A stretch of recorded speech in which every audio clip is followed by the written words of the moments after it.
আমরা তো নির্বাচনের আগ থেকেই দেখি তার বয়স কি। রাজনীতির মধ্যে যে একটা শালীনতা তার মধ্যে কি আছে?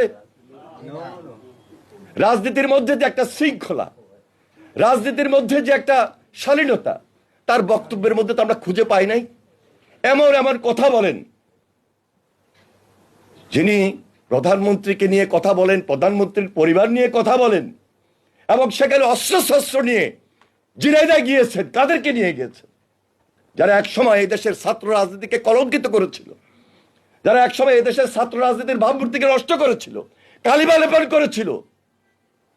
আজকে যারা বিরোধী দলে আছেন তাদের ছাত্র সংগঠনের ভূমিকা সম্পর্কে আমাদের ধারণা নাই।